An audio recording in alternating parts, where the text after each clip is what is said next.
What if the speed of light was 30 miles an hour? What if Earth had 2 suns? Which cereal mascot would win in a fight? What if everyone lived underground? What if it What rained if money food? grew on What trees? if pigs could fly? I don't know if that would actually happen. It's much easier to store a unicycle than to store a horse. Hello, everybody, and welcome to Absurd Hypotheticals, the show we overthink dumb questions so you don't have to. I'm your host, Marcus Lehner, and I'm joined here today by Chris Yee and Ben Storms. Say hi, guys. Hey, I'm Chris. Hey, I'm Ben. Guys, we are done with another 10 episodes, which means it is time for not a regular episode, but a lightning round. So for those of you who are not very familiar with the show, usually we will tackle between 1 and 3 hypothetical questions if we're doing a grab bag, and do some research and prepare answers and kind of present those answers to each other and chat and have a good time with that. But every 10 episodes, we do a lightning round where we answer just a whole bunch of them without preparing. Hooray! No homework. Hooray! I'm excited. I'm excited. I love it. These are one of my favorite episodes to do, so I'm kind of hyped to just jump right in. And we got a thinker for the first one. What if all fortune cookies came true? Now, fortune cookies usually aren't fortunes, right? Right. Yeah, that's my first gripe with fortune cookies. They go from like a fortune, like, oh, something good or something bad, or yada yada yada, to like some weird advice sometimes, to like sometimes it's just like an ad. Yeah, it's frequently just like, it's like a your best case scenario is a horoscope but more vague somehow. So if it does happen to be a fortune, what kind of fortunes do you think? Because I don't think I've ever gotten a fortune. Usually the fortunes are like a big positive change is coming your way, or a stranger will, brighten up your day. Okay. Usually they're kind of positive. There's usually not too many bad fortune cookies. So that's a good thing. I've just gone to fortunecookiemessage.com to try to click through and find some. I got the very, definitive, you will marry your lover, which is, well, that's convenient. Yeah. I thought, all fortune cookies or most fortune cookies are just made by, one company. And yeah, they have, a monopoly on fortune cookies. And they choose to do nothing with it. Oh, okay, I just got you are talented in many ways, which if you're currently not, that'd be pretty cool to get. Yeah, no, that'd be awesome. That's good. Again, hey, talent. I mean, besides the specificity of, each individual one, on a whole, it's going to be quite positive, right? Oh, yeah. It's going to start getting people are going to start getting lucky. Yeah, there aren't. Oh, wow. So I imagine these fortune... Oh, go ahead. Do you find one? A good one? Oh, no, I was just making the joke about Marcus's comment about people getting lucky. Oh. I imagine if this was true, a lot more people would be eating Chinese food, because I don't think these would come true without the Chinese food. System. Can you just buy fortune cookies? There is a link that literally says buy fortune cookies on this website, so yes, you can. Yeah, you can. I Well, guess. let's hold for a second. Because if you guys, your second fortune doesn't count, right? If you're eating out at Chinese food and everyone gets a fortune cookie and there's an extra fortune cookie, you don't take that second extra fortune cookie and be like, oh, what's the second thing that's going to happen to me?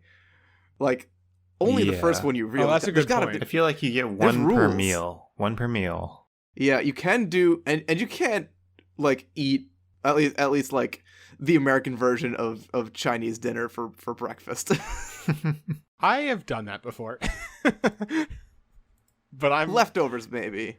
Yeah, leftovers. So you think it's got to be lunch or dinner? It's got to be lunch or dinner. You don't have fortune cookies for leftovers. Have you guys ever saved fortune cookies for leftovers? I have not. To my not memory. a single so time you don't, in my life. You can eat leftovers for breakfast. That's absolutely fine. But you're not going to have a fortune cookie. Yeah. So it's really you got to get a new fortune cookie. It's got to come from the restaurant. If I buy a bag of fortune cookies, if I host a dinner, right? If I hosted dinner for you guys and you came over and I cooked some nice Chinese food, and then I bought a bag of 20 fortune cookies and handed each of you one at the end of the meal. Does that count? I don't know. I feel like it has to be at a restaurant. Or given to you by a restaurant? Yeah. I think you could have one. I don't know. Because if that's the case, then you don't have to cook Chinese food, right? You could just cook anything and then give fortune cookies. That doesn't feel right. Cooking chicken parm and then getting a fortune cookie. Yeah, that feels very weird. That also, on this link to buy fortune cookies, this place sells chocolate covered fortune cookies, which feels like the most needless, I've had chocolate fortune cookies, but not chocolate covered. Yeah, It's like the chocolate-covered fortune cookie will be better than a fortune cookie, but nowhere even in the realm of what chocolate-covered things are supposed to be at. right, yeah. It's like, oh, great. So it's kind of sweet styrofoam that has chocolate on it. I do like the chocolate fortune cookies, though. They are pretty good. Those are good. That's true. So really you can get 2 a day if you eat 2 meals of Chinese food. That's like kind of where you're at. But if you keep going and getting new Chinese food every day, especially twice a day, the cumulative leftovers will destroy your house. You will have too much leftover food because you can't, or I'll rephrase, I can't order Chinese food without ordering way too much because you want to have a couple apps and then you get your main dish and then suddenly they're all entree size. You're like, oh, whoops. Do you think there are any negative ones, or are they just generally all positive? I think there's probably some that are like beware of something. Let me see. I'm going to go to fortune That's cookie more dinner. I'm gonna find advice. That's fortune not cookie really a dinner. fortune. I so. just got one that I can't even parse that just says land is always in the mind of the flying birds. And Are you on fortunecookiegenerator?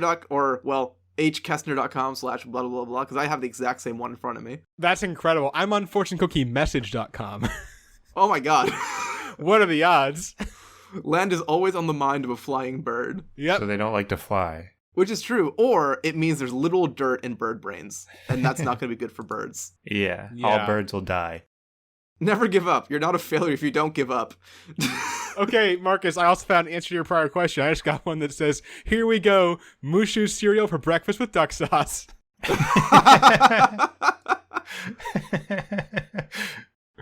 So it is possible. Okay, so some this one could be a negative one. This one is meeting adversity well is one of your strengths. So it's like, oh, you're gonna meet some adversity coming up, but you're gonna handle it okay. I mean, if they're all generally positive, then that means that there's going to be a demand to get the fortune cookies, and if they're the only way you can get them is to eat Chinese food, like all other cuisines are going to die out, I think. Or here's one: people are naturally attracted to you. Uh-oh. You got some. I just put some Axe body spray on myself problems when you go to the beach. Yeah, no, I think it would be a net positive to the world because I think there's a lot of platitudes, if they were always true, would probably make life a bit easier. And, if they're saying good things are going to happen to you. Do you think fortune cookies would become a form of currency? No. No, it's too limited on how many you can have is the problem. I found a I guess bad that's one. true. Bend the rod while it is still hot. That's not advised. I wouldn't do that. That's a command, really? It's a command. Yeah, it's pretty bad. I mean, maybe you're a smithy. Maybe it applies. So I guess all the advice that they give is really commands. Like, that's what the translation will be. Instead of like a fortune coming true, you just have to do what it says. Yeah. If you don't do it excellently, don't do it at all. That could be kind of bad. Yeah, this one's not great. So, but most of them are positive though. Most of them are positive. And I think I think there would also be like a thing of there's going to be conflicting ones. So I think they overwrite each other after a certain point. So if you get like, I think just the latest one, Yeah, if they most conflict, the recent. latest one, overrides it. yeah. So if you get something, if you can get some screwball weeks where it's like, well, I can't do anything unless I do it excellently, and I'm only medium good at my job. And I'm really bad at talking on the phone to order Chinese food. This is a problem.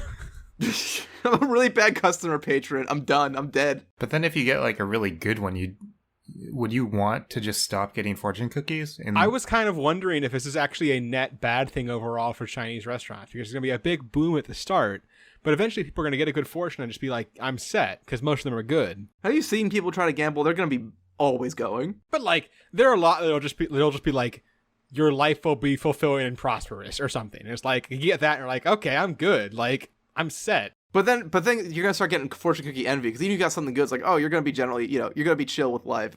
Someone's going to be like, you will be incredibly prosperous. And it's like, oh man, I want that one. I guess. I don't know. The fortune cookie jealousy will be strong. Yeah, I guess that's fair. It'll be a wild ride. That would be fun. I think we've looked at enough fortune cookies, though. That's probably true. Next question. What if all sports were played in hamster balls? Why aren't we doing this as a main question here? all sports. Every sport. Is it possible to, like, some A lot sports of are them- impossible? Yeah, a lot of them just straight don't work, right? Could you have like modified hamster balls? How do you modify a hamster ball to let you, say, play football? Or basketball. Or basketball. Or Okay, anything that you need to handle. All right, a ball. here's my basketball hamster ball. Is you have like around the radius of the ball, you have little holes, and the holes have like a slingshot built into it. So you have circular holes that you could like roll over the ball, and now you have it a little bit inside, and you can pull back towards the center of your ball with a slingshot and shoot the basket that way. This sounds like the worst sport I've ever heard of. How's that a bad sport? It's a great sport. But all right, fix tennis. There are actually very few sports that work. There's really I can't soccer. think of. Yeah, soccer might work. Soccer is the closest I can think of. Tennis, you have to get that BB-8 technology from Star Wars, where you can have something at the top that doesn't fall off of the hamster ball, and then just have like a big stationary racket, and then you just like roll at it. Water polo.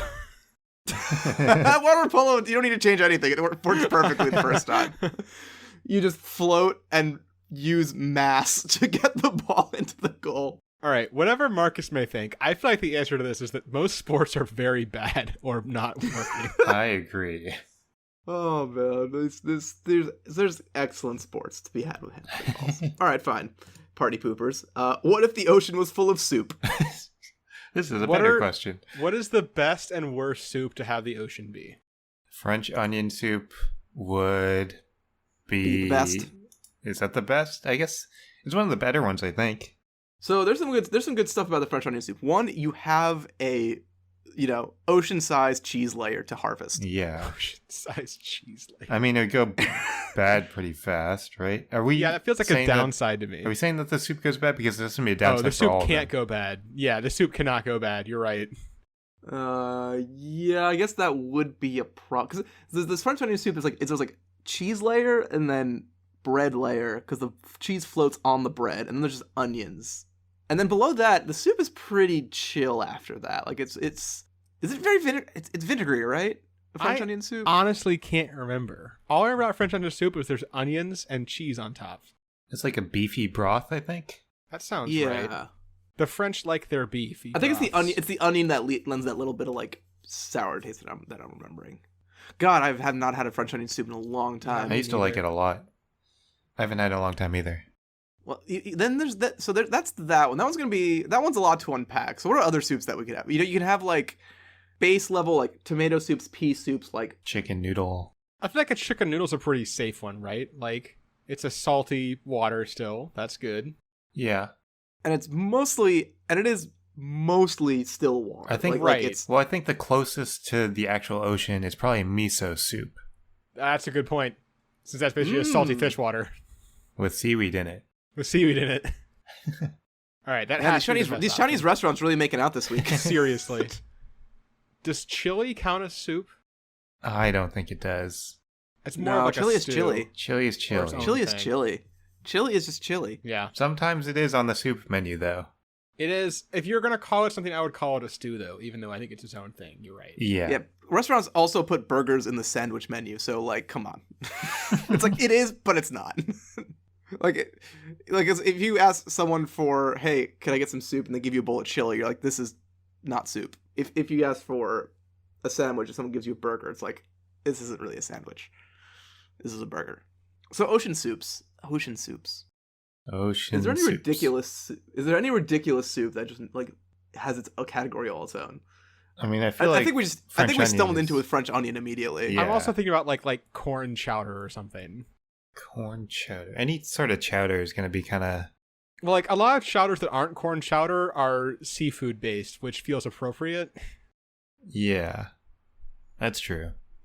Well, so are there still going to be fish and stuff like swimming around in it? Just to Assumedly. say that they can live in it, like they can survive in it. Yeah, that's probably that's definitely the more interesting way to talk about it. That gets really awkward in the fish based soups, right? Like if you have like a seafood soup like you get from like a Chinese place. Get a clam chowder going. Yeah, clam chowder, any of that. Like it's kind of weird, right? You got some live I fish guess in nothing there. changes. Clam chowder, nothing changes. Right, yeah. What about like a bisque? A bisque is kind of a problem. Because those are like super dairy-y. Yeah. Can fish live in dairy? Probably Well, not. I assume fish can't live in any of this. Well, I'd you know what? have to expand my my third grade science fair project to tell you that answer.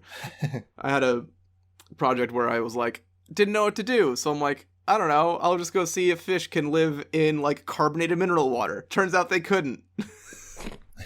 And so I basically presented my data of, yeah, I put the fish in here and they immediately floated to the surface. They didn't like it at all. God. And it was like water, like it was like fresh water, salt water, and carbonated mineral water. And then my teacher was like mentioned like, oh, you know, kind of like it could be relevant for like the melting glaciers, making salt water into fresh water. I'm like, yeah, that would be a really smart way to frame this, huh? Yeah. I wish I had Guess thought what? of that. Thank you for the handout.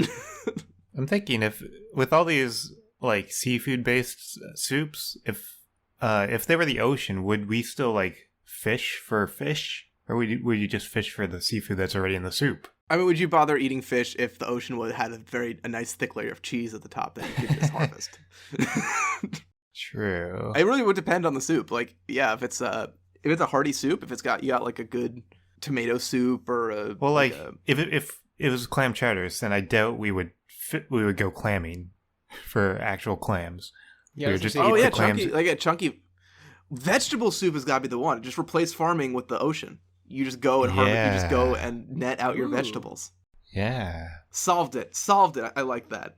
Mostly because we keep talking about this, my mind just keeps drifting back to French onion soup ocean, and I want to explore it so bad. I'm trying to decide figure out how thick the layer of cheese would actually be. Like, relative. It would have to very be thick, right? Very, very thick. Yeah. If you think about the depth of a bowl of soup compared to the depth of the ocean, like, this is substantial. Well, if it was proportional to the depth of the ocean, like variably, then at the beach you'd have a thin layer. But that's not how a bowl of soup works.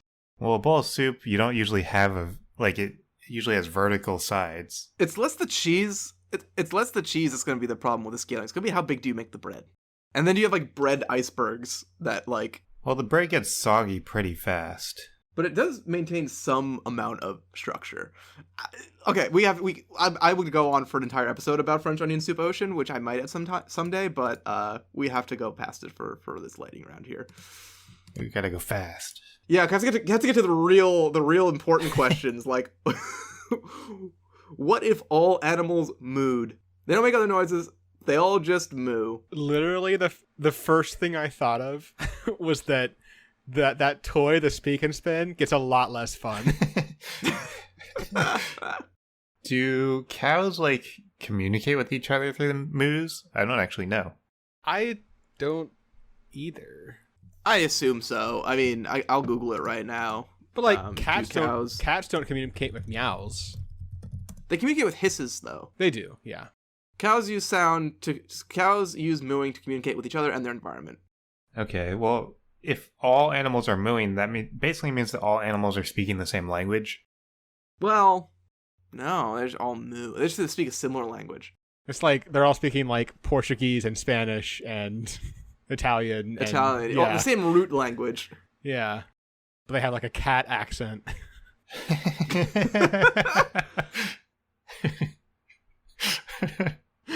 What is that? Ben, can you do for us? A moo in a cat accent, please?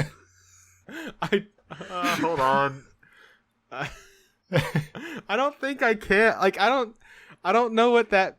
Cats kind of already moo sometimes. Like, a meow is pretty close to a moo. Yeah. Yeah. Start with a meow and turn it and then just get it into a moo. Moo. I guess it's pretty accurate. That sounded accurate. All right, I'll take it. And then a dog is more like moo, moo, moo, moo. You see, they probably couldn't understand each other, but they could maybe get the gist of it. I'll get the basics. The dog aggressively moo barking is amazing. So life would be fantastic and wonderful. Is that the answer? Yeah, this is actually growing on me a lot as we talk about it more. What happens? All right, so what about animals that currently don't really make noise? Oh my god, I just thought like when a fly buzzes by. Like, wait, are bats fucked? Oh. Oh God, I don't know. The bats just have to shout moo really loudly to not run into things. Or whales. Oh, whales are great. Whales I'm so happy about. The moo heard around the world. Yeah. Does that mean animals... Oh, God. I ruined it. Does that mean to make the moo sound, the animals all need lips? Oh, no. Why did you say that? Oh, because you're right. You're totally right. Yep. I hate Whoops. it. Whoops. We went too far. I was also just about to bring up birdsong, and now I don't want to think about it. No, I don't wanna. I mean, I guess we can whistle, so like... Okay. All right, next one. What if all springs were hot springs? Does anything change? Is there anything different about, like, the minerals in a hot spring because of it being a hot... Like, is it... You can drink, like, hot spring water, right? Yeah. Yeah, you can do that. Yeah. Because I have been to Hot Springs, Arkansas, and that was a thing that you could do there. That was, like, there's not a whole lot going on there aside from hot springs. So I know very little about springs and hot springs. Can you drink hot spring water? You definitely can. Drinking the hot springs water is perfectly normal, even encouraged. Go ahead, quaff the elixir, as they used to say in the heyday of the spa. That has never been said in any heyday of anywhere. So do we lose anything from not having not hot springs anymore? I don't, like, it's just water that starts out hot. Like, I don't think it's like it stays hot. Like, it cools down. Like, what is this? What does this do? I guess could we use the heat somehow? How much water is spring water compared to, like, rain runoff? How many springs are, like, that's not an easy question to answer. Yeah, we're venturing into normal question territory. Yeah, and I want to look up how much water comes from springs compared to how much water, like, comes from other stuff that's not springs. I mean, what I've learned from water bottle advertisements is a lot of it comes from springs, apparently. But would all your Poland spring bottles be hot? Well, no, because it cools down. And that's the problem, is that the water just cools down. It's not like it's going to be hot forever. Hot springs water isn't inherently hot. It's just hot when it comes out. I don't know. Yeah. I guess, what if all metal springs were hot metal springs? Actually, okay, wait, there is a thing. Because if it's a hot spring, that means that it's being heated, like, by the earth underground, right? So we would have a lot more sources of geothermal heat for, like, geothermal power, and also maybe literal global warming, but, like, from the ground up. Just globe is hot. The globe is the Earth is now hot, not the air. The Earth is hot, and we're figuring that one out. All right, I don't think we're getting anywhere with this No, we're one. not. We're definitely not. What if all animals grew like goldfish? And by this I mean, like, if you put a goldfish in a bigger pond, it'll grow bigger up to... There's gotta be goldfish, like, in really big bodies of water that are really big. Do they stop? They must. Goldfish stop growing? See, I am skipping straight to the end point of this, and just go ahead and Googling biggest goldfish. The biggest is apparently Lois Chilvers goldfish, which was 13 inches long and 5 pounds 4 ounces. That's not very impressive. I mean, it's big. It's like a foot. That's pretty big. Yeah, it's pretty big, but it's not like for a goldfish. But yeah. Wait, no, that's not the biggest one. Why? Wait, hold on. Is that the biggest pet one? The biggest pet one I saw was 15 inches. I see one here that's on the same list. There's one that's 5 pounds and 16 inches long. Why? But they didn't say that one is the biggest. No, they didn't. They say the one that's clearly small. Oh, it's heavier. Lois Chilvers goldfish is a hefty boy, but Billy the goldfish is 3 inches longer. So it depends on how you want to count it. And there's also the monster goldfish of Lake Tahoe, which is 4.2 pounds and 18 inches, which Lake Tahoe feels like basically like the, a pretty big, like, freshwater body of water. So maybe that's kind of where the goldfish kind of caps out, Marcus, I would guess. So I guess let's not worry about how big goldfish get. Because does the goldfish's growth slow down from when it's starting to grow up? according to this one graph from Blackmore Goldfish fry growth rate, it looks pretty dang linear as far as like the length dimension goes, which is pretty interesting.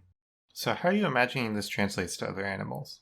Well, basically take your growth rate. So you from your kid, you're a baby, you're a foot tall, and then you grow over to your adulthood, say, your teen, like mid-teens or whatever.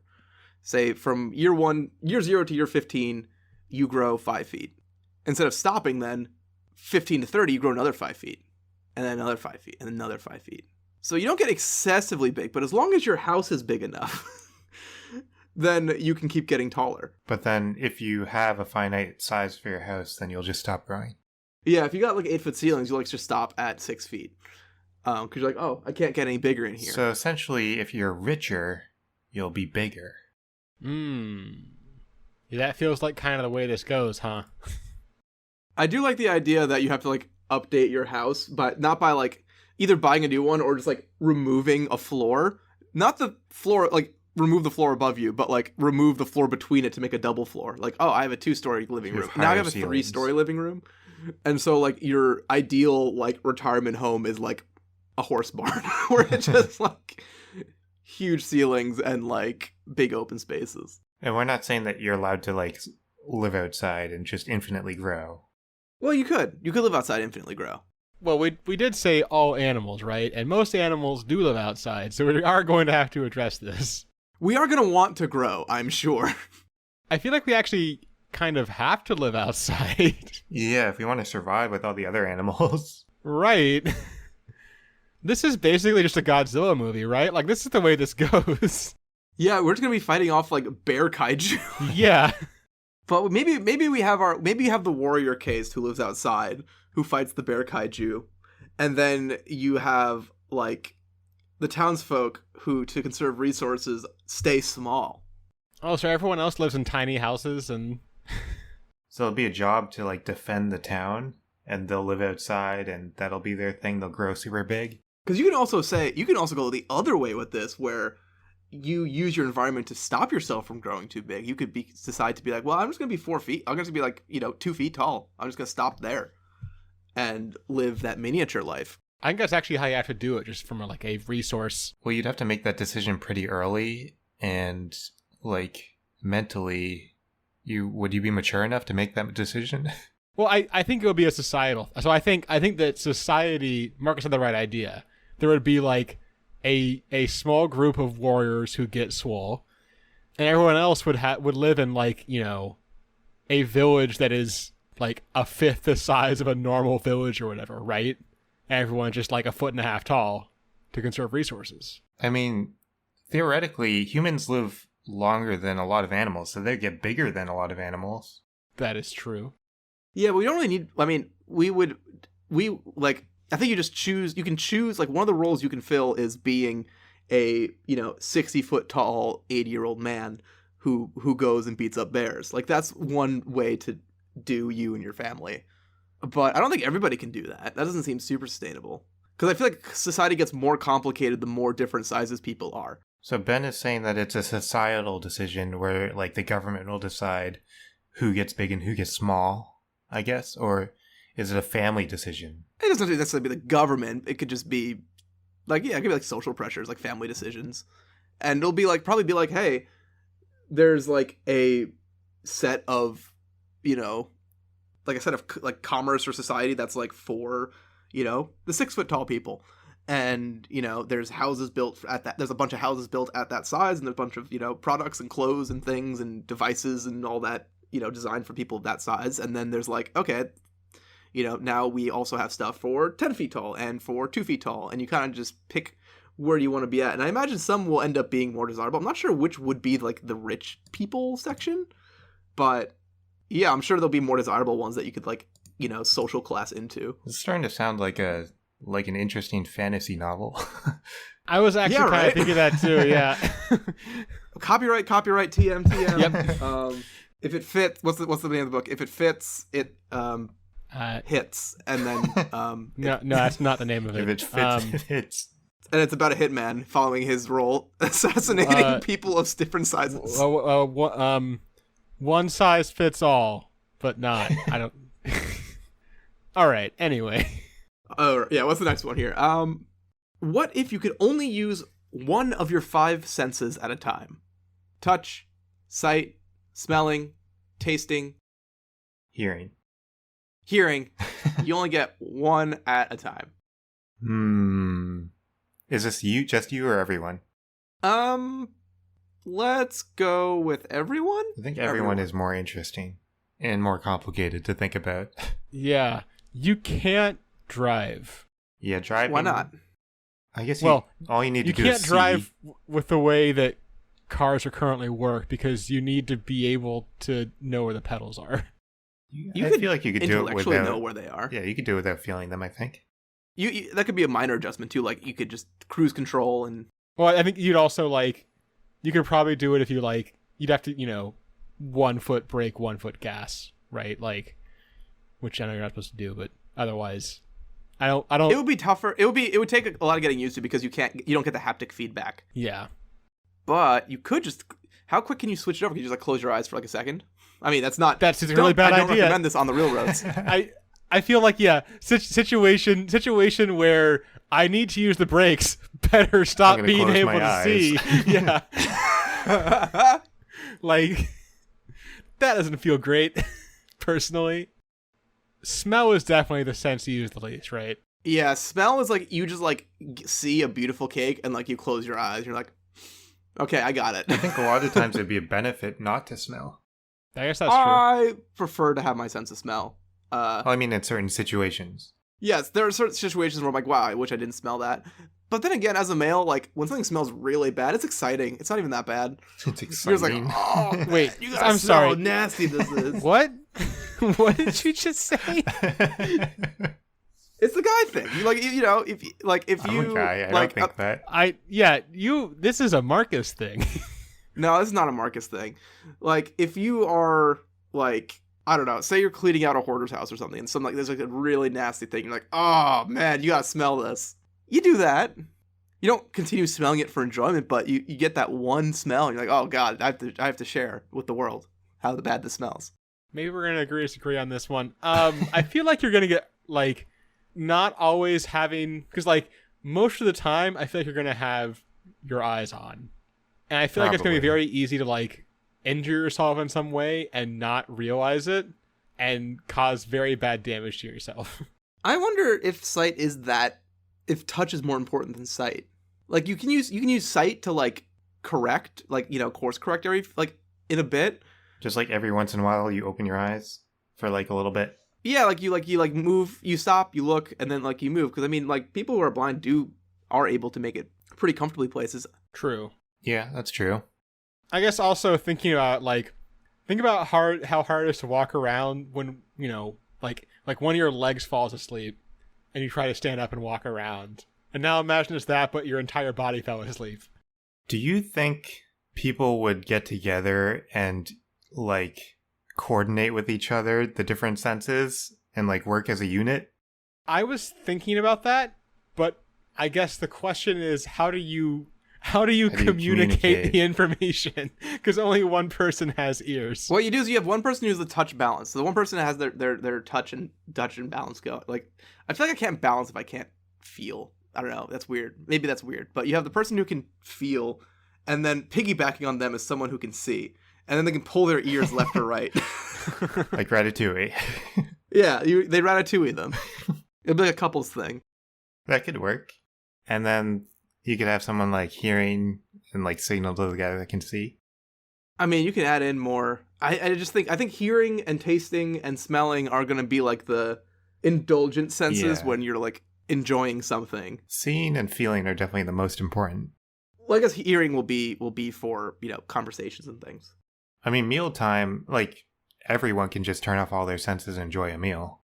God, tasting without feeling would be so weird. I was thinking about that too. Oh, yeah. On the bright side, if you have to eat something you really don't like, you can just turn on your hearing or something instead and not have to feel or taste it. you turn your taste on, you turn your taste on and then you turn your taste off back for feeling. You're like, oh, I chewed off my tongue again. I was thinking about that possibility too, that you'll just definitely bite clean through your tongue while you're eating. which doesn't feel great. Have you guys ever eaten tongue? Like ox tongue or anything like Yep. that? Yeah, it's not in a while. I think it tastes okay. It tastes good, but that texture... Yeah, it's... The texture is not... Well, it's as advertised, which is the bad part. Right. The problem is the tongue is like all muscle. Yeah, and you eat it, and it's like... It feels like biting through your own tongue, and you're like, oh, it's that easy? Uh-oh. Yep. So yeah, I feel like this would be another cool sci-fi book. TM trademark. The walls can have eyes if they choose one of them in that moment. With the sound of music. Sense 1. Hey, there we go. There you Sense go. 8? Nailed I it. don't know. All right, anyway. I think we got time for one more. Yeah, Sure. That sounds good. All right. What if all planes had to dogfight? Like, just all of a sudden? Like, one like... Does this, what does that mean for commercial planes? Yeah, that's gonna be my next question. So my first question is this like, if you, like, this is an all-the-time thing, and whenever you go up in a plane, you have to dogfight with people? Or is it, like, just one time planes are acting as normal, and, like, command console comes up, and every pilot gets orders, okay, now you have to dogfight, per some regulation. Per error law, yeah. My interpretation is that it is like an ongoing thing. If you want to use flight as a form of transportation, you have to dogfight in order to get there. Yeah, I figured, like, if you came across the path of an airplane, you dog fought. Yeah. Fighted. Dog fit. Whatever. I think it's dog fought. Dog fought. fought. That dog fought does not sound right. Dog fight. Doug fight. Doug fight. Dog is Well, not the verb. Dog doesn't have a past tense, so I had to improvise. I'm looking it up. Apparently, it's dog fought. Does it have to come to a full conclusion for it to count? I don't think it has to. Yeah, you could. One of them could lose the other. Yeah. So do you have to try? Yeah, I think you have to try to get them to, like, down them. But if you lose sight, then you guys can just go your own way. I think the way I want to leave this is that you're just gonna, like, pretend to dog, like, you're gonna technically do the textbook definition of dogfight in the one way that the least people get killed. Right. Like, oh no, there's another plane. Hold on. Twink twink. Oh, I missed too. Oh, he missed too. All right, we're gonna pass each other and not turn around and not come in for a second pass. Okay, then maybe it does have to come to a conclusion.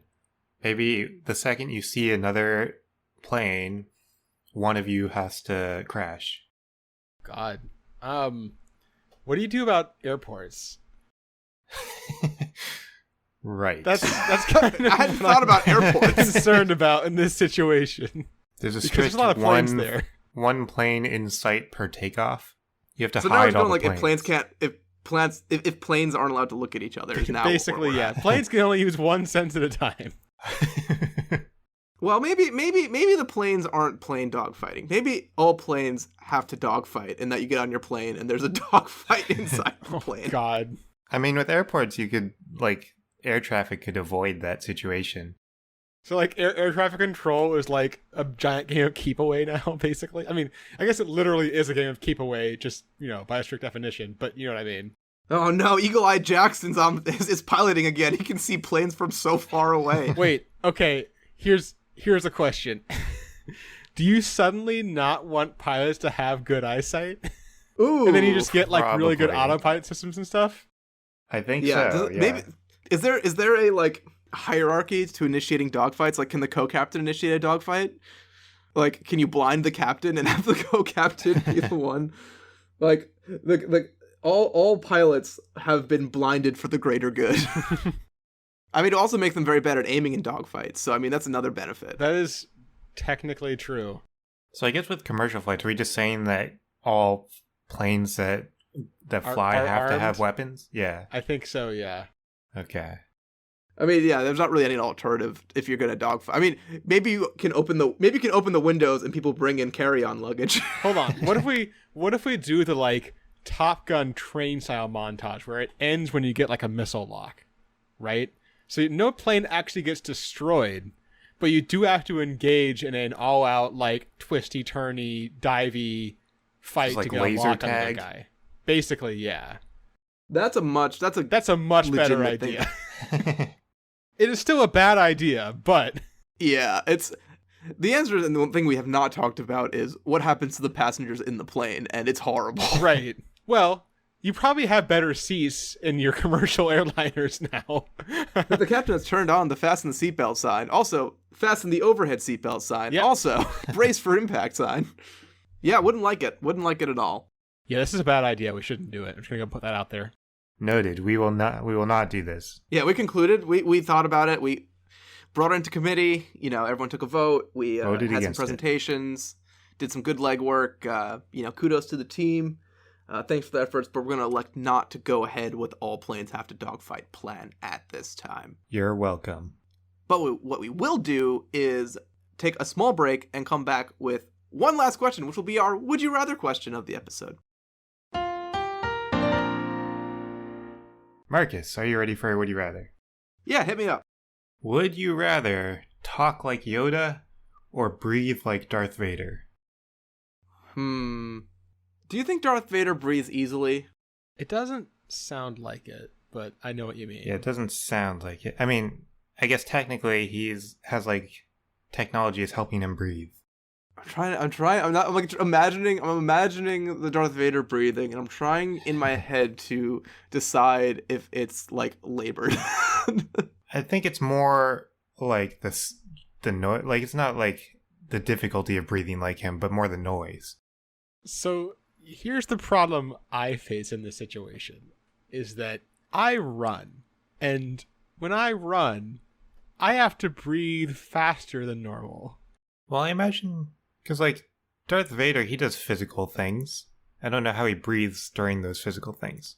I mean, you have to breathe fast. Like your body. I guess he needs never more runs. oxygen. He does grunts. Doesn't He does run. like grunts and things. You never see him run though, I guess. He's always calmly walking. Yeah, he doesn't. You never see him do a cardio workout. That is true. Right. Like it's all good and well to be like, but when you're like,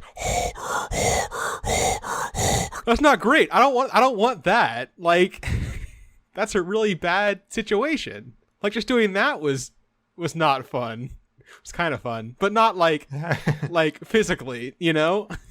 Does talking like Yoda include his like accent, if you want to call it that, like his I voice? think it has to be exactly like he sounds. Oh. So it's not Unless you're just saying it's your voice, but just like the sentences are jumbled. Yeah, like do you have to just use his sentence pattern? I guess, yeah, it's just the sentence pattern. I'm honestly not sure which is more annoying. Yeah.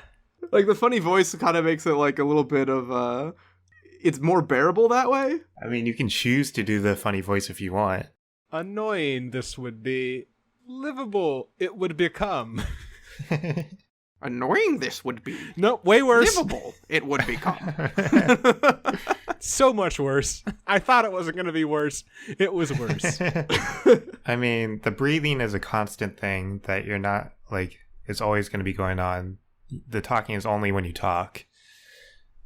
There could be some communication issues. Yeah, the problem that I have with the breathing is that I sleep next to my wife. Yeah, I was going to say, you're having to Right. get like a white noise machine or something. Like, But people do get past snoring, which is way more annoying than Darth Vader breaths. that's true. I really don't want either of these. Well, that's why it's a would you rather. That's why it's hard. Fair enough. That's the All fun right. of it, Ben. This is the fun part, that it's difficult and not so easy. Like, there are going to be certain situations where I feel like you're not going to, like, people aren't going to, I guess they'll allow you because it's like a condition you have, but they're not going to like you being the breathing thing. Because, like, if you're in a room taking a test or something like that, or like in the library, I don't know. I was thinking about that too. Or like going to the movies, right? Yeah. They might actually not let you into the movies. They might not. Maybe that's just not your scene. Your scene is like clubs. Like you just go where there's enough ambient volume. You want to be the deep breathing guy at the club? You can because no one will hear it. I guess. You like live in the clubs. You go on the high seas where there's enough sea breeze that you can't hear it. Like you take part in like rally car races. You just find all the loud environments where your breathing is the secondary noise that no one can really hear anymore. I guess what I keep coming back to is like your friends are gonna get used to both of these at a certain point. You know, they're just gonna accept it, and they're gonna deal with it. They'll be whatever. Random people you run into, if you talk like Yoda, they're gonna think you're super annoying. If you breathe like Darth Vader, they are going to think you're dying at all times. Which is weirdly the preferable social interaction. Is it? Like, I'm just thinking about like walking around the grocery store. What you do is like, I don't know if you would have one already, but if you breathe like Darth Vader, you would just have a oxygen tank looking thing, even if it had no functionality to it. So like people hear the breathing and they look over and you got like, you know, an oxygen tank on, like a mini oxygen tank on your back and like a tube going like towards your face. And like, oh, got it. I mean, that's the thing. If you're at the grocery store, like with both of these, if you're breathing, everyone's going to be looking at you all the time for your like entire trip at the grocery store. If you're just talking like Yoda, most of your trip is going to be normal. And then when you just talk to the cashier, they're just going to be like a little confused and a little annoyed maybe. But Right. that's it. And no one else is going to be affected. That's kind of what I was thinking too, right? Like, You can just shut up. But as a podcast host, that's not really it's not in the cards for me. Well, a podcast host is with either of these is not great. yeah. You could probably invent an algorithm to get rid of your Darth Vader breathing. You know what? Noise cancellation technology is pretty wonderful at this point. You might be able to make it work. All right, I think I'm ready to decide. I think I am too. Me too. All right, I'm gonna go with the Darth Vader breathing. I think it is. I don't imagine, like Ben, you were saying like, oh, people are gonna get used to it either way. I think it takes a lot longer to get used to the Yoda one, because even if it's not because of this hypothetical, like, people are gonna just still assume it's a choice. Yeah, it is a lot easier to pass as a condition if you're just breathing weird. Yeah, I guess that's true. That being said, I am going to choose the talking like Yoda just because I feel like I have more control over it. And if I want to appear normal, then I can just not talk. And then if I talk, then it'll just be isolated to the person I'm talking to and no one else will really care at all. I'm torn between the situation of I'm running like on the treadmill at the Y and it sounds like I'm a jet engine, and I'm trying to order like baked ziti in an Italian restaurant and the server is just having none of it. Neither of these are great. I'm gonna go with Yoda talking. I think just basically, yeah, the same rationale that like There is an off switch. yeah, there's an off switch, right? I can just shut up. When you can no longer stand yourself. Yeah. God, this might be my like least favorite two bad things we've done in a while. Oh no, this doesn't even involve body horror. But okay, I guess you're true. That's true. There's no body horror. I am not. There's some of these that we've done where I actively dislike thinking about it like 3 weeks later. Yeah, you're right. Okay, fair enough. I guess we've just mostly done two good ones recently, and I am not used to this discomfort. Yep. So yeah, if you the listener, the one listening to this, if this podcast is something you do like 3 weeks later, and you know, when it's bumping around in your brain, you can help support the show by going to our Patreon, www.patreon.com/absurdhypotheticals, and become a patron, be one of our good hypothetic pals, and you get access to all our bonus content that we release each month exclusively for our Patreons for just a singular $1 per month or more if you'd like to support more.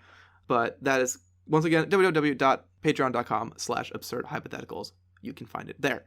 If you enjoy this and you don't want to give us direct dollars, let people know. Word of mouth is a great way to help the show grow. Leave us a review. You can also reach out to us. If you go to absurdhypotheticals@gmail.com, you can send us, like, for example, questions. If you have a question that you're thinking of that you think would be good in one of these lightning rounds, or if you think it would make a whole dang episode, send it in, and we are more than happy to get listener questions and try to make them part of the show. And we are 180 episodes in now, so we have only so many ideas left. So that some fresh questions is something that would be excellent. But in any case, you are free to join us next episode where we answer the following question. Who would win a Halloween-themed fight?